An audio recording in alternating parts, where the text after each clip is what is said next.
Owain Lawgôch was born and spent his early life in England. He became a successful mercenary soldier, yet he fought for the French against the English, and his great ambition was to become Prince of Wales. This worried the English King Richard II so much that he plotted to have him assassinated. And today, more than 600 years later, he is most visibly remembered in a small town in the south of France. Owain ap Thomas ap Rhodri was better known as Owain Lawgôch, or Owain of the Red Hand. Why Red Hand? A possible explanation is that his hand was injured in a battle, of which he had many. Owain was born in the early 1330s near London, and was a descendant of Llywelyn the Great, who ruled the whole of Wales for 45 years. He was also related to Llywelyn ap Gruffudd, the last native Prince of Wales. Owain went to France as a young man and trained as a soldier. He was obviously very good at it. He built up a force of mercenaries, many of them Welsh, and they fought in campaigns throughout Europe. He returned to England only briefly after his father's death to claim his inheritance. Then he went back to France. Soon the on and off 100 Years' War was back on again.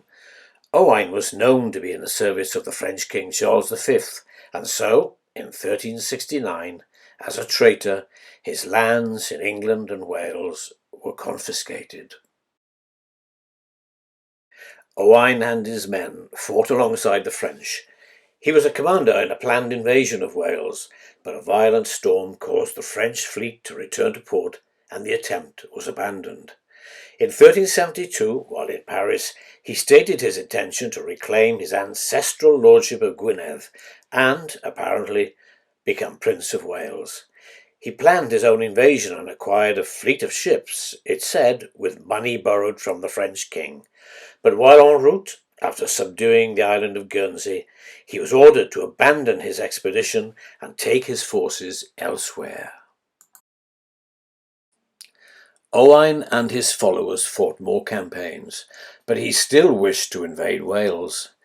He secured the aid of the Spanish kingdom of Castile, but word got out and reached England.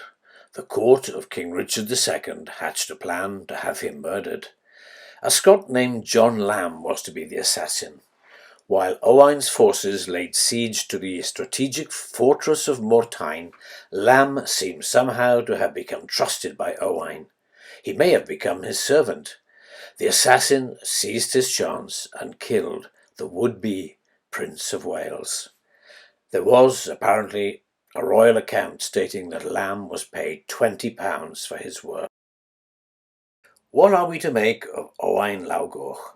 He was clearly a hardened and successful warrior. He served a number of causes, but mainly as a mercenary. Many Welsh people were excited by the prospect that a man of Llywelyn the Great's bloodline could return to lead them. It's possible, though, that he'd never even been to Wales. Owain's claims were useful to the French, but their support for his aborted invasion seems to have been half-hearted. So, was Owain a Welsh hero who was inspired by his heritage? Or was he just an ambitious soldier who saw a chance for wealth and power? The hero explanation is favoured by some. In 2003, the Owain Lawgôch Society raised money for an impressive memorial in the French town where he died. It's a 7-foot-tall work made of Welsh granite and slate.